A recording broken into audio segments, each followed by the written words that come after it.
नमो बुद्धाय जय भीम विचार मंच आयोजित हिंदी धम्म ग्रंथ पठन मालिका में मैं प्रणाली काटे आप सभी का स्वागत करती हूँ।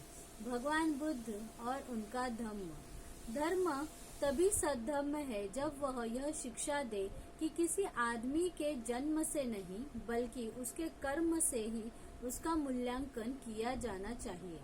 ब्राह्मण जिस चातुर्वर्ण का उपदेश देते थे उसका आधार जन्म था। जो ब्राह्मण माता पिता के घर पैदा हो गया वह ब्राह्मण है।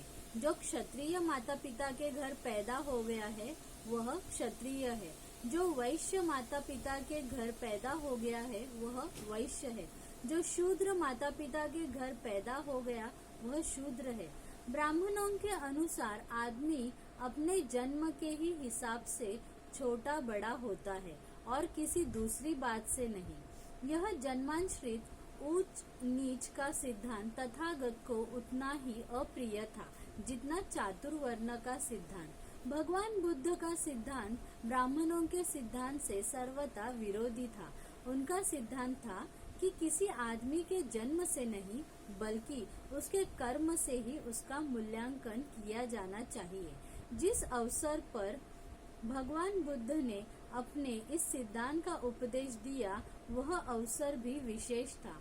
एक समय भगवान बुद्ध अनाथ पिंडक के जेतवनाराम में ठहरे हुए थे। एक दिन पूर्वाह में उन्होंने अपना भिक्षा पात्र लिया और भिक्षार्थ श्रावस्ती में प्रवेश किया। उस समय यज्ञाग्नि प्रज्वलित थी और यज्ञ की तैयारी हो रही थी। भिक्षाटन करते करते भगवान बुद्ध उस अग्नि के घर पर आ पहुँचे। तथागत को कुछ दूर पर आ देख अग्नि आग बबूला हो गया। बोला, मुंडक वही रहे, दरिद्र श्रमण वही रहे, वृषल वही रहे। जब ब्राह्मण को इस प्रकार बोलते सुना तो तथागत ने उसे संबोधित करके पूछा, हे ब्राह्मण, क्या तू जानता है कि वृषल अछूत कौन होता है? क्या तू जानता है कि क्या करने से आदमी वृषल अछूत बनता है? नहीं श्रमण गौतम, मैं नहीं जानता कि वृषल कौन होता है अथवा क्या करने से आदमी वृषल अछूत होता है। भगवान बुद्ध ने कहा कि यदि तुम यह जान लोगे कि वृषल कौन होता है तो इससे तुम्हारी कुछ हानि नहीं होगी। अच्छा, जब आप चाहते हैं कि मैं जान ही लूं तो बताएं। ब्राह्मण के सुनने की इच्छा प्रकट करने पर तथागत ने कहा, जो आदमी क्रोधी हो, लोभी हो, अनैतिक हो, चुगलखोर हो, मिथ्या दृष्टि हो और वंचक हो उसे वृषल समझना। जो भी चाहे एकज हो चाहे द्विज पक्षी आदि हो, प्राणियों को हानि पहुंचाता है, जिसके मन में प्राणियों के लिए दया नहीं है उसे वृषल करके जानना। जो भी कोई ग्रामों और झोपड़ियों को नष्ट करता है, जो अत्याचारी है उसे वृषल करके जानना। चाहे गांव में चाहे गांव के बाहर जंगल में जो भी किसी दूसरे की चीज को बिना दिए लेता है अर्थात चुराता है उसे वृषल करके जानना। जो किसी का ऋण लेकर बिना लौटाए यह कहकर कि मुझे तुम्हारा कुछ नहीं देना है, भाग जाना है, उसे वृषल करके जानना। जो भी किसी वस्तु की कामना से सड़क पर चलते हुए किसी को मार डालता है व लूट लेता है उसे वृषल करके जानना। जो भी कोई अपने हित में व किसी दूसरे के हित में अथवा धन के लोभ से पूछ जाने पर झूठी गवाही देता है उसे वृषल करके जानना। जो कोई जबरदस्ती या रजामंदी से अपने मित्रों व संबंधियों की पत्नी से अनाचार करता है उसे वृषल करके जानना। जो अपने पास पैसा होने पर भी गत जीवन अपने वृद्ध माता पिता का पालन पोषण नहीं करता उसे वृषल करके जानना। जो कोई कुशल धम्म पूछे जाने पर अकुशल धम्म की शिक्षा देता है और रहस्य बनाकर शिक्षा देता है उसे वृषल जानना। जन्म से न कोई ब्राह्मण होता है, जन्म से न कोई शूद्र होता है। यह सब सुना तो अज्ञ ब्राह्मण ने जो कुछ बुरा भला तथागत को कहा था उसके लिए वह बहुत लज्जित हुआ। धर्म तभी सद्धम्म है जब वह आदमी और आदमी के बीच समानता के भाव की अभिवृद्धि करे।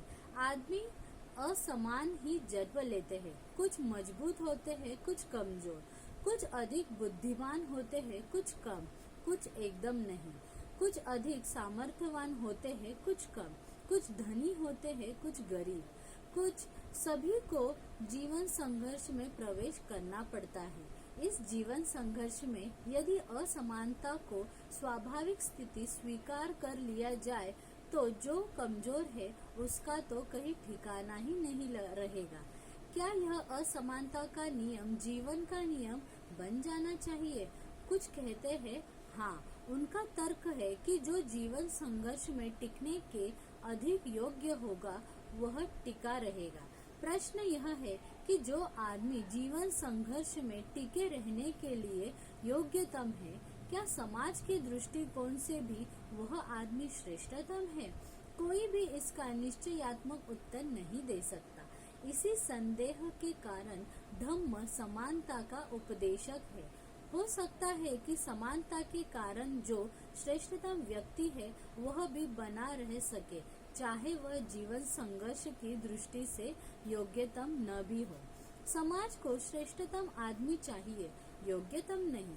यही प्राथमिक कारण है जिससे धम्म समानता का समर्थक है।